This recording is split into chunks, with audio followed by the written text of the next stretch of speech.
Okay, great. All right, thanks, Lynn. So just before I hand it over to our guest presenter, I just thought I'd give everyone an introduction to who Darryl is. So Darryl is a passionate educator that has been involved in clinical education for 25 years. He has a passion for education, research, and implementing best practice in pre-hospital care. Darryl started working in augmented and virtual reality 4 years ago to enhance learning experience in paramedic education for CQ University. He wanted to find a way to bring rare events to paramedic students in a meaningful and engaging way. Some of these examples you'll get to see during this presentation. He has worked on immersive virtual reality sonography scenarios, crime scene scenarios for forensic science students, nursing and chiropractic virtual reality tutorials, and safety and awareness inductions across multiple disciplines delivered in virtual reality. In 2018, Darryl's been busy with also founded and also current champion for CQ University for VR, AR and MR community of practice. Darryl is a firm believer that this new way of communication and education, VR, AR and MR, should be cost effective and user-friendly enough that anyone interested in implementing the technology in their teaching can do so. Lastly, outside university that is related to education and learning, Darryl has been involved in the Australian Resus Council for 12 years as a chair of the Queensland branch, and 26 years branch commissioner, vocational education and training for Scouts Queensland. 22 years as a state superintendent, state training officer, and currently holds a role with State Youth Development Officer. He's won major awards in the such as the Medal of Order of Australia and the Medal of Order of St John's, and also the National Emergency Medal for his volunteering role in the Queensland Cyclone Yassi in 2010 and 2011. So that's pretty much paints a kind of like a picture of who Darryl is. I hope I've done you justice there, Darryl, and I'll just hand it over to you now. Thank you very much. Thank you so much for that. And yeah, it's a lovely intro. I've just been lucky in a lot of areas too. It's more or less a bit of a passionate hobby for me, what I do with AR, VR, and we just tend to call it mixed reality these days. So I shall run through some stuff. I might have to get you to unshare your screen, Phil, so I can share mine. Yeah, sure. Let me just, I've got so many icons here. How do I, stop sharing. Okay, there we go. Very good. Now let's see if I can share the right screen and we'll be laughing. Okay. My screen's come through to everyone there? Yes, looks good. Yep. Cool. Excellent. Well, thank you, and thanks for the opportunity to chat today. Again, it's just a real passion for mine. I saw your thing called me expert. I'm far from an expert. I've just had a lot of chance to play with it. And Phil's talked a bit of why I have been using it in my role.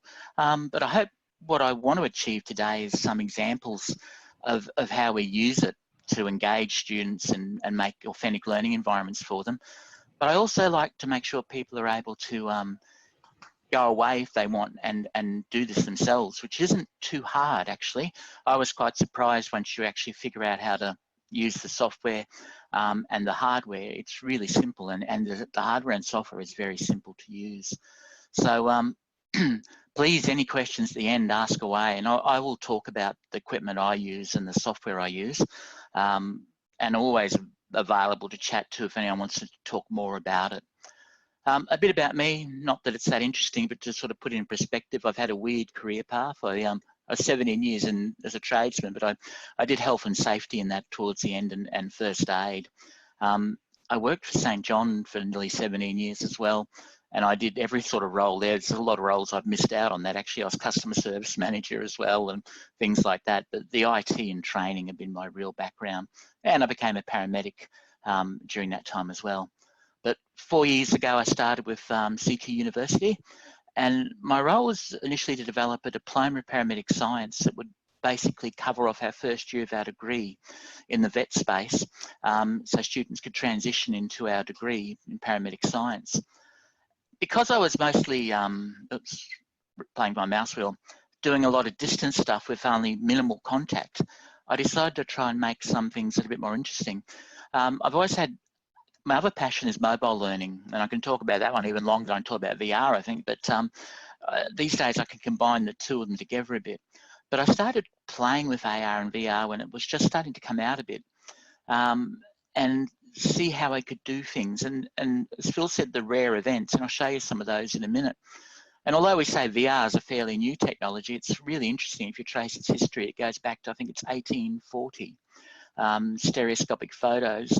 And if anyone who's owned a Viewmaster from the 1950s and 60s onwards, those wonderful things used to click the wheel round, you were trendsetters, because that was, you know, that was VR back then. All right.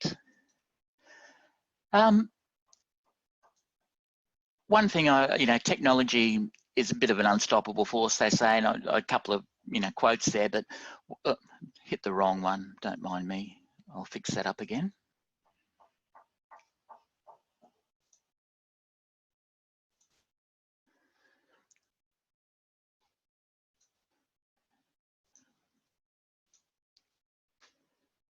Is that shared again?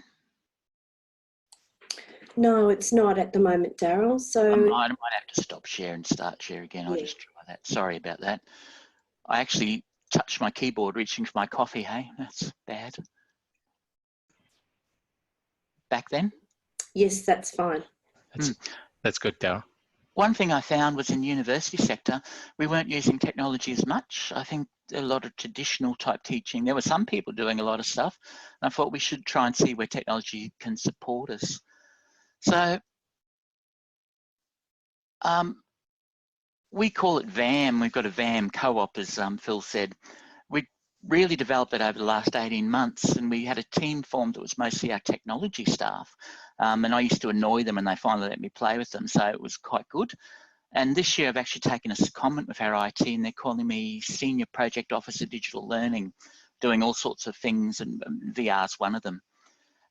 We're using material across several disciplines now within the university.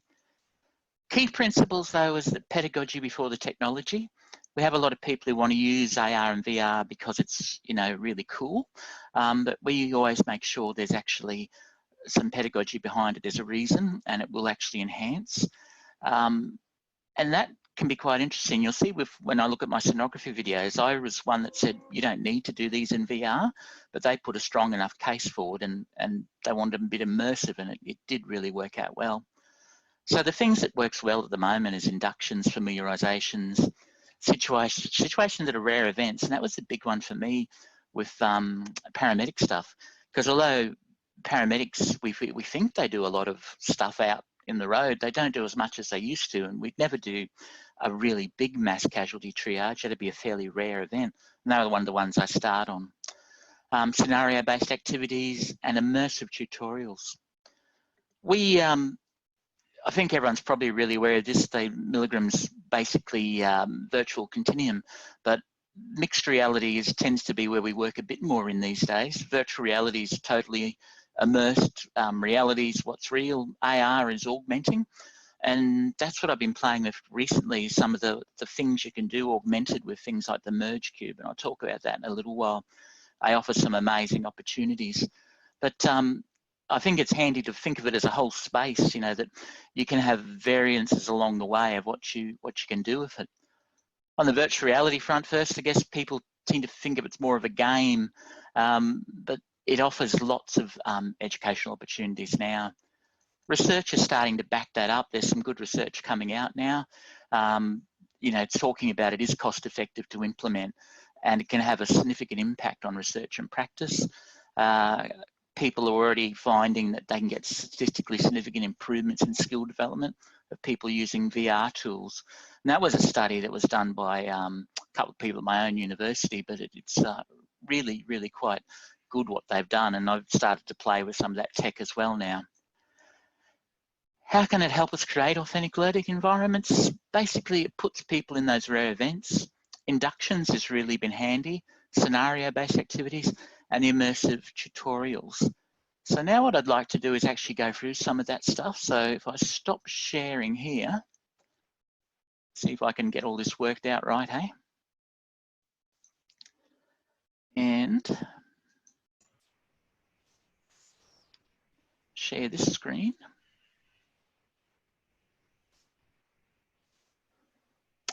Hopefully you've got that screen, hey? Yes, that's come through. Perfect. One of the very first ones I did, and how I made these, I bought a really cheap camera to start with. I bought one of the, I'm trying to think of the name of it. It looks like a golf ball. I've still got a collection of all my old cameras somewhere. So the res isn't good or anything like that.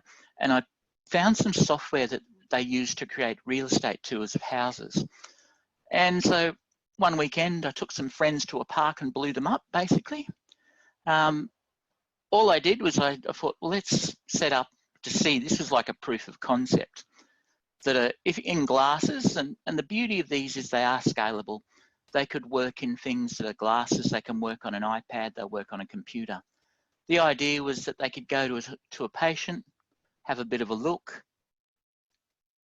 At this stage, all I was doing was a pop-up which talked about level of consciousness, pulse rates, rest rates, things that they could actually make a call on whether or not the person needed, well, the triage category of the person. There was my barbecue that blew up. And my makeup skills there, I always want to do the evolves die. You've got to have some fun, haven't you? So you can get the gist of it. It was a camera that wasn't the brilliant camera, but it's still okay for what it is. So from there, I wanted to try and up the score a little bit. So we went up to Cairns, and this one's a little bit more confronting, I'm sorry, just to warn people. But the idea was, and in VR, this is quite confronting. It brought a whole new interesting topic up for me. I've used this, but I haven't used it distance yet. I think we need to better understand what could happen to a student in VR if they were confronted by something that was overwhelming to them. So I'll use this in a class situation in VR glasses where I can debrief the person. So this, and not a great topic, but it's a mass casualty, mass shooting incident. So over, I think it's about 7 rooms, there's 13 casualties. When they go in, they pop up videos this time, and they can actually see what has happened to each of them and walk through. It becomes a bit more interesting because there's a lot more area to cover.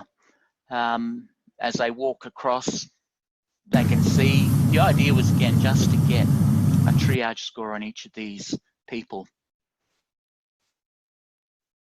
Everywhere there's one of our 13 victims, for want of a better word. There's actually a little pop-up video of each of them so they can look at respiration rates and all that sort of stuff. And this one here, just basically an asthma attack and a lot of blood. So you get the gist of it. And again, that's just the real estate software. I'll show you the software I use for that. And that has become so easy to use now. You don't even have to use the real estate software to do that anymore. But you can get the idea of the sort of scenarios you can create with that. Then a few other people asked if they get involved, and one was interesting. Our science people wanted to know if we could do an induction of the science lab before they got there. So how this works is you just click on things and you can actually get a bit of information about each of them. Now, I've just rebuilt this in H5P, and Rachel, I tried to email it to you, but your system blocked me. So I'll have to work out how I can get it to you, maybe just Dropbox it or something. Okay, thanks. But it did work okay in H5P.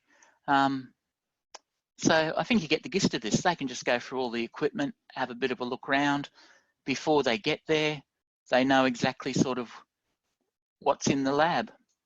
And it's a really simple one. the biggest part of all this is setup, you know, just putting everything out. And my normal school at the uni is the School of Health, Medical and Applied Science, and we do some amazing things. I never knew we did forensic science. And so this is a crime scene. They got I went up to Rocky, to our campus up there, and this is our residential school building, and they got the forensic police to come in and set up a crime scene. And the students get this first without all of these good hotspots in there, showing them what the evidence is. But the idea is for them to identify what is evidence and what scientific tests they would do on each of these items. It was quite fascinating for me to watch them set it up. And I think that's key too. You need to have the right people there. You're experts in the field, and the police are very good at that. They were quite funny too. I asked him, I wanted to see them use their little UV light, but he said he was been to university himself. He was never going to put it over a dorm room. So yeah, he's in a body in the toilet. So, and that's worked really well for the science students before they get to a res school. Now we've done lots of different things. This one's quite interesting. This was an orientation, a bit of an introduction to what it'd be like going into an aged care facility. So this is one of the lecturers in the aged care facility's mother's room, and she went through with us, and we went through, and it talks to the students about, you know, each of the things that are important, what the things are in the room. They can have a look round. Inserted a little video in. They could talk to Sheila there about what aged care means to her. What would you like to tell the nurses about who the real Sheila Renton is? Oh, I wouldn't mind telling them what I used to do. I think you can get the gist of what you can do with it, and it is so simple to make something like this. I've actually got this one opened in another package in a minute to show you how it's made, and it is really, really simple to do. So I guess... Can I interrupt, Darryl? Somebody asked in the chat, how long does it take to set it up, and who does the setup? Just as an example, this aged care one, how long did it take you? Oh, to set it up, I guess that Margaret set it up for me. She had everything ready. But for me to come in and do that, it is less than half an hour, believe it or not. And Michael, it's so good to see you there. I invited Michael along. There's a group of 3 of us in CQ that they call the Free Amigos, and this is 2 of us now. Michael Cowling, or Associate Professor Michael Cowling, he just got the promotion, which is very exciting, works with me a lot. And he's just an amazing man. He can respond to some things in chat, but also questions at the end, especially the pedagogy. Michael is a really big one pushing the pedagogy behind what we do. So welcome, Michael. It's good to see you there. One other one that just is a bit of interest is, where did I put it? The engineering lab.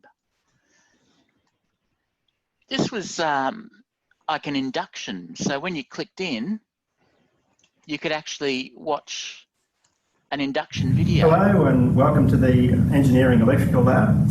I'd like to introduce myself. I'm Troy Simpson. I'm a lab technician here, and likewise Simon Cumming, you can see over there, operating some equipment behind me out of view. So the first thing that I'd like to do is explain that when you enter these labs, we have to complete a basic induction. And the basic induction is for safety purposes and for the safety of the equipment and others in the room as well. So the first thing I'd like to say is we have our emergency exits. So that will be the door that you enter through is our main exit. Likewise, there's another exit at the back of the room, which also leads out the back of the building. Once you go through that door, I'll explain once you come here. I've lost my hotspot to get out of it. I know it's here somewhere. We have a fire extinguisher in the corner. But you get the idea. Then you can actually walk around this room and have a good look. First aid kit is over here. We have an emergency with stop the video side of it. Should anything go wrong. I thought it'd be interesting to show what we can do with video as well. This is one of the real benefits of 360 video in virtual reality. These are just going to play on the screen, and you can watch them on a phone or an iPad.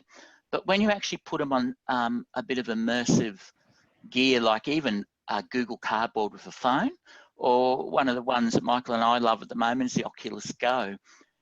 You put a student in there, they're actually suddenly in the ambulance with the actual paramedic lecturer. And this does a lot of things. It acclimatises them to what it's going to be like in an ambulance before they get there. It also role models how you want. Hey Glenn, how's that? How's it going? Behaviour of a paramedic to be. It's a bit rough. Yeah.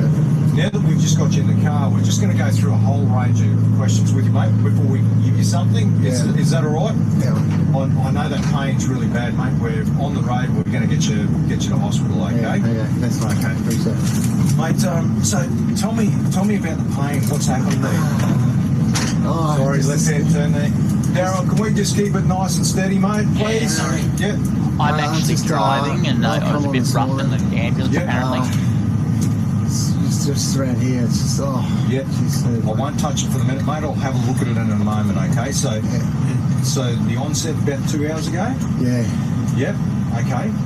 Yep. Righto. So how would you describe the pain? I guess you can see the benefit of that. I want to show you another one in an ambulance just to show you interesting variation with cameras. This one is with one of my favourite, the Garmin. The Garmin actually has all the sensors on board because it was made as a sports camera, but it means that I can actually put the actual speed on. So if we go into this one. Hey, g'day folks, Paul Oliveri here. We're in the back of an ambulance, as you can see. We've got Darryl Clare as our patient, and we've got Shane at the front who's driving. Now, this is what your office is, so that we're going to be, this is what you're working out of day in, day out. So it's important to be familiar. And there's been quite a number of incidents. So you can see, you're virtual reality, but you're augmenting another layer over the top of that, which is your speed. You can actually augment all sorts of things like the angle, which is really interesting. I want to see what angle I can get an ambulance up to one day. That could be quite fun.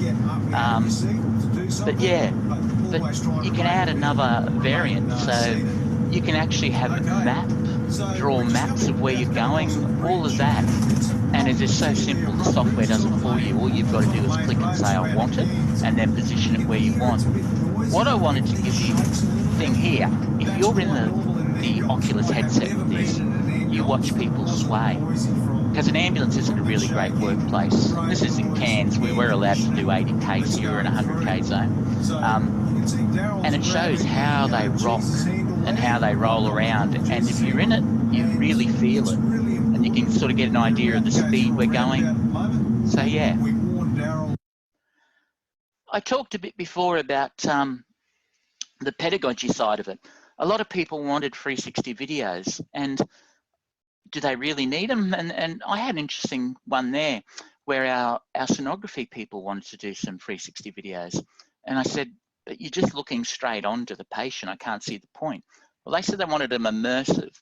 So we've done a series of about 12 now. This is a shoulder scan. And it's got a couple of really interesting things in it. Well, welcome to this video on shoulder sonography. I found a screen didn't come up well in the video, so what I did there was I took a live feed from the ultrasound machine, and it's video and video. So I've synced up the ultrasound feed to that. They would be looking at. So if we just have a bit of an he talks a little bit, anatomy, so let's just get on it. Here he gets into the scanning. Sitting up here, that's where the subscapularis so the great tutorials for students, so he goes right through the anatomy fluid from the femoral joint in the shoulder of what he's going to be looking for in the then scan. If we move to the anterior, and then he talks through it. Slide freely around we're just the about shoulder. to scan, I think. Next, turn through 90 degrees. When you put the glasses on with this, you're a student standing right beside the other side of the bed, watching the scan. The beauty is you direct your head to exactly what you want to look at. Are you interested in where he's controlling? Are you interested in looking at what we're seeing at the moment on the screen? Are you more interested in the probe placement? Heel toe the probe, and that's where they found the benefit of it really is, that you can actually get quite immersed tutorials. Some people don't like them, but they found that most of their students do. We're actually in a pilot study at the moment to see if people can Then we learn go back up the arm, proximally some again. specific We've got skills, the and it's actually bicipital measuring groove. the head of the Let's shift bicep our focus up. Keeping your by imaging VR parameters versus traditional optimized methods. is So it'd be very interesting to see what important the pilot in study comes up sonography, with. but it's especially You see what I important in mean? You would musculoskeletal normally where the say, do we structures are need so 360 for this? small. Because So that's about the transverse over field that of view. bicipital You groove, certainly there's can our go long look head of round the biceps place. again. You're not going to Keeping see the arm much. sort of flexed and palm up. And that's about all you'll ever see of a 360 camera too, And now when you we've set it brought up. the fibers of the I'll show you the setup in a minute. into view. So if you can just hold your arm there, Michael, lovely, thank you. When I started playing So with you can video see and this video, is I our thought, let's see what else we could do with this. And some worked, some This didn't. insertion onto the lesser This tube. is one where I've tried, what would it be like if we actually put a Oxygen with less than 90% in response to GoPro on there is usually a person's rhythm on head, these monitors that will so you could indicate actually to me that look it what is they're a doing good there, reading. but If also the rhythm is not effective, have then superimposed you could have a false reading. across the top So what's these happening simply also. go on to the Very finger, easy to do too. and And you'll be surprised with the software and how easy it is when we go through software and that in a little while. So we can see here So, two readings coming up, and we've got a nice rhythm there, which is fantastic. And so I have got this upside.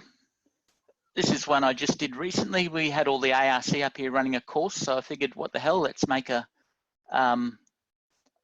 video on actual what you're about to see is an ALS scenario. So I'm not sure if you've got nursing down there, but if you have, you're welcome to this. We're going to start off with the team, commencing with an A to E assessment, which will then progress to an advanced life support scenario where we've got 3 shocks that are given and the use of adrenaline and amiodarone. Following that, they get ROSC and they return back to an A to E assessment. Mike has been asked to come and see a 55-year-old gentleman by the name of Stuart who has been experiencing some chest pain. So Andy, you want me to see a patient? Yeah, can you see Stuart? He's 55 and he's had chest pain, but he's not well. Can you assess him? All right, Stuart, you're right. And he's not responding. Was he responding earlier? He is responding, but he was breathing. All right. His belly is clear. Rate is low was a thought.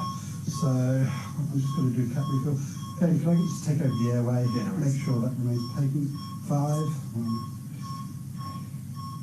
Okay, it's about 3 seconds. It's probably going to match that. So A, B, C. Can I get you to pop him on a monitor? See where we're at. Okay, he had some chest pain earlier on. He has he's got a history of ischemic heart disease. Yeah. Can you get some fentanyl ready for me in case he wakes up with further chest pain? But also, just before we do that, call cardiology. We're going to need an urgent review with the cardiologists. Okay, so we've got a monitor on now. Okay, so we've got sinus, and then you can give me the result if that's done. Tell me what that is as well. See where we're at. Oh, that's happening. Hello?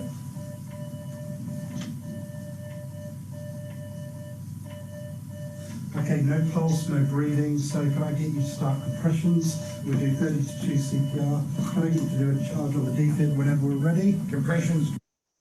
I think you sort of get the idea what you can do with it. It's a whole raft of things there. I'm now going to switch screens again. Let's see if I can get myself confused. I know I can figure this out some way. I've got 2 screens and there we go. I will share this one now. No.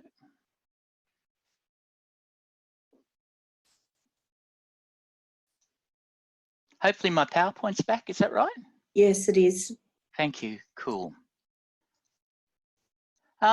This is one, and I'm going to let Michael talk to this now that he's here, because this was something that Michael did, and it just amazes me.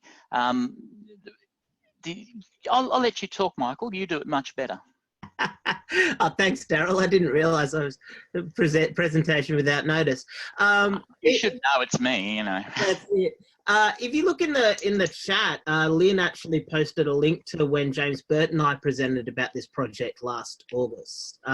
Basically, this project is a mixed reality project. It uses combination of 3D printed tools, and you can see the fella there holding those 3D printed tools, a 3D printed scope and a 3D printed set of forceps, for students to practice paramedic skills when they're not actually in a lab with a mannequin and can do it from home, using the combination of those 3D printed tools along with an app that they load on their phone and then put into a headset similar to the one that the fellow is wearing there in the slide. So we did this a few years ago now, actually, and we did it a couple of times, and we actually identified that there was a benefit to the students doing this before they came to the res school. It was much better for the students, as Darryl said, a statistically significant difference for the students as opposed to them just looking at the material before they come to the res school. And that was really important for our paramedic students because, as Darryl can attest to, it's a very practical discipline. But at CQU, we have a lot of distance paramedic students that don't get a lot of opportunity to practice. And so this was an opportunity for them to practice those skills before they came to the res school. But whenever I position this these days, we did it at the time and I didn't know where it fit on that continuum that Darryl showed you. I often these days, I sort of say, this is really, to me, mixed reality. There's virtual reality, there's augmented reality. To me, this is the real mix of the two. Those 3D printed physical objects that are augmented with a digital layer and then some sort of app that lets you see them. So I think, as Darryl will tell you about the Merge Cube a little bit later, I think this is a really interesting development in VAN, what Darryl calls VAN. How's that, Darryl? That's good, and you're going to probably have to talk on the next ones a little bit too, because I was really lucky to be invited by Michael and James to work on another one that they're doing, learning analytics using mobile mixed reality in healthcare. And I'll give the sort of rough overview, and then I'm sure Michael can elaborate on it more, but it amazed me. Basically, we have a 3D printed cube that has markers on it, and in front of a phone, you visualize a heart. From there, it gives an observation mode or exam mode. In observation mode, you've got a detailed model of the heart that you can rotate in your hands, view exactly what you want. Self-directed, basically observational learning. But then it has an exam mode where it actually asks you to rotate the heart and show specific things. And it's, you know, I've only come on the tail end of this project. It's Michael and James that have done all the work on it. But it's quite amazing, isn't it, Michael? Yeah, I'm biased. Of course, I think it's quite amazing. If you go back to the previous slide, Darryl, this was our, one more back where you can see the cube. There. On the left-hand side, that's our cube that allows us to visualize the heart. So on the left-hand side, that's the heart. And then when you put on the headset, you can see the heart. But it doesn't have to be a heart.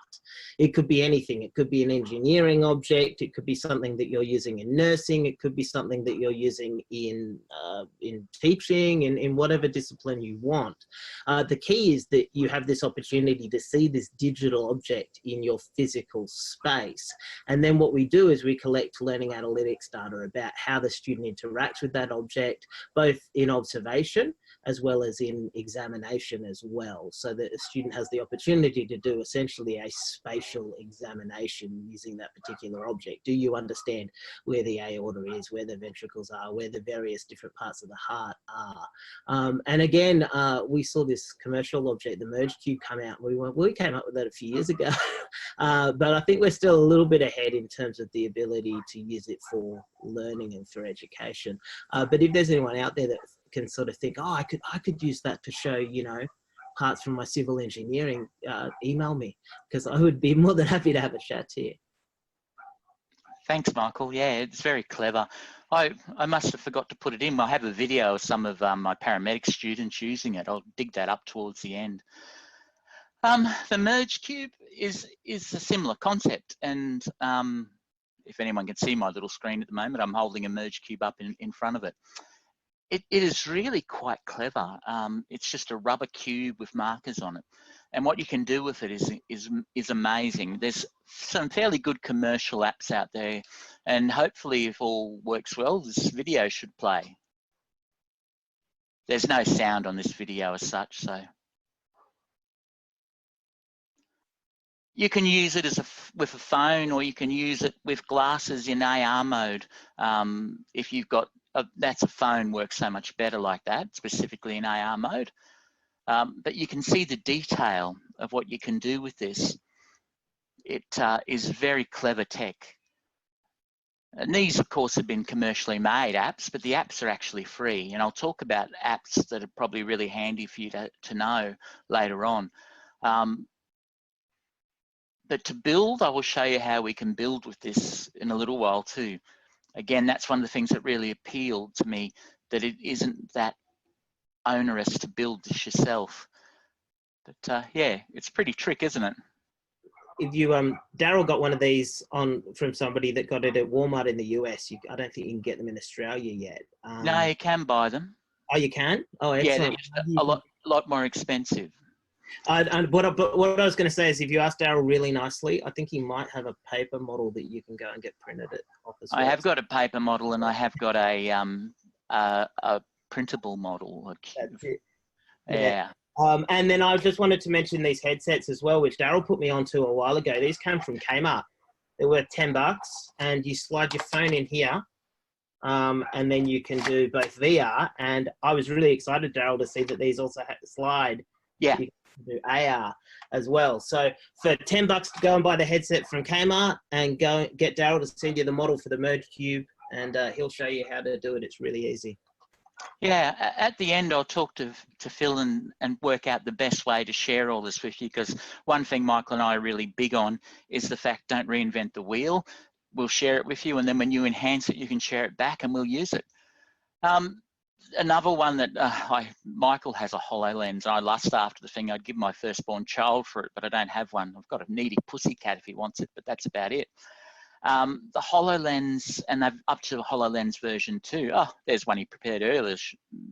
And when we end, we'll have some question time. We can show you that in a bit better detail. But to show you where mixed reality, I think this is the pinnacle of mixed reality, is what you can do with this. There's a small video of how it's being used in medical education. CA Healthcare is the global training partner of choice to improve patient safety by providing training solutions based on simulation. As a healthcare provider, we're the most dangerous when we are into that learning curve. But now this has completely changed. What HoloLens has added is another layer. We can practice on plastic and pixels and see all the different cases and the challenges you can have. And then when you're ready, you can do these procedures on real patients. That's been a revolution. And you can see how amazing is that. Basically, with a model, you can do cardiac type procedures with the HoloLens. See. You don't have to go that high tech at the moment. When I was teaching the paramedic courses, I tried to go away from textbooks, and there was a real reason for that. Cost.